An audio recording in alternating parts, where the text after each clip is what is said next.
naman. Mula po dito, papunta dun sa Bukuan, siguro mga 2 minutes drive lang to, no?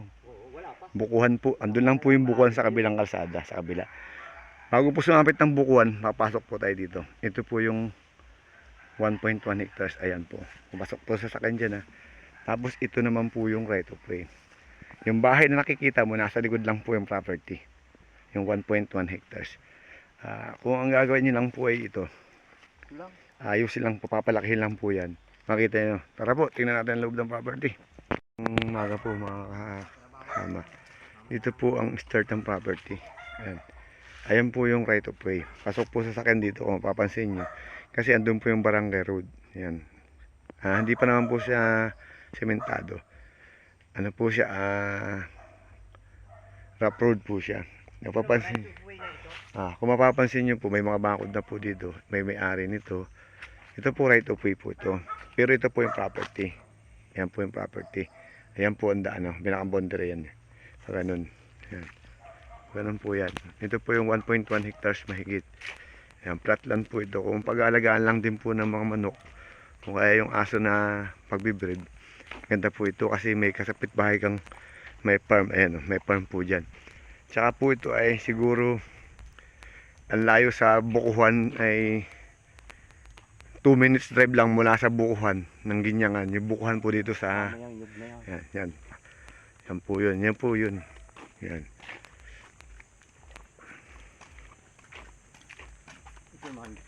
Ito po may farm. Ang mga manok na panabong po ang alaga dyan. Yan.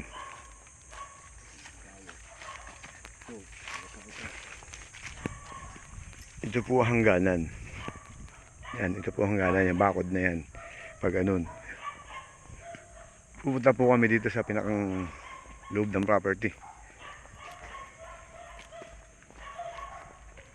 Tsaka po bahayan dito.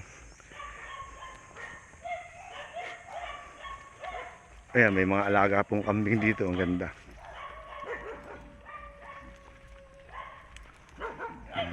Banda. Ganda po, may kuryente. May sarili po daw pa tubig dito. Taray, baka mangagat yan. Banda. Kita nyo, flatland yan, ha. Ganda ng property. Ang dami rin pong niyog. May ilang niyog kaya, tatay? May 500, wala? May 500 mahigit daw po ang niyog nito. Kita nyo naman kasi yung property. Ang ganda, flatland. Tapos may sarili pong bahay. Yan pong kalapit to. May farm na alaga ang manok. Yan. Pag napaganto nyo rin po yung property na to, nakiginibirmodan yung ganyan din. Ang ganda na po nitong loob na to. Kita nyo ang ganda ng property, oh. Sir, ito na, pinuntahan ko na para ako na mismo maniwalang nag-video. Kasi hindi ako satisfied sa video siya.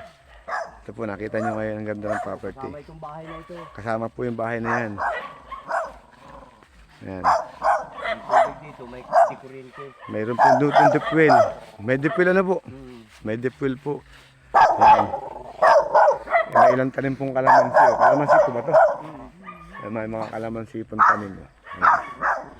Yan. Hindi ka po dapat dito mag-angkat dahil may farm. Tapos bahayan po yung gaba dyan. Alpilaan nila dyan, yung laman ng luwag ng bahay. Ito po kasama na po sa bentahan tong bahay na to. Yan. Tapos asin lang po dyan sa loob yung mga laman. Yung mga yan, tubig na yan, kasama na yan. May kulungan ng baboy. May kulungan po ng baboy. Pwede mo mag may guyabano, may saging. Yan, may deep well po dito. Kasama na po yan sa all-in na po ito. Yan. May deep well po. May makina na po yan, ha. Naandar na po yan. Wala na pong problema. Ang ganda po ng property. May kulungan po ng baboy. Ayan. Pili po kayo mag-alaga dito ng mga 10 pirasong baboy. Ayan po. Ang ganda po. Ayan. Hanggang doon pa po yung property, di po ba? Oo, lulusong pa yun doon. Lulusong pa daw po doon sa baba yung property. Akit pa yan dyan sa pabundok. Akit pa daw po sa pabundok na yan. So, ang ganda po nung pinakang pwesto ng property. Napaka-affordable po sa mga kung investment lang po ang hahanapin ninyo, sir. Ito na po yun. Kung farm lang na ano. Pili po dito. Mura na pati ito. Mura na po ito. 1.5. Yan na, oh. Kita nyo yan. May bahay na po. Re-renovate nyo lang yung bahay. Ang ganda nito, flatland po yan. Oh. Flatland yung pinakang bahay.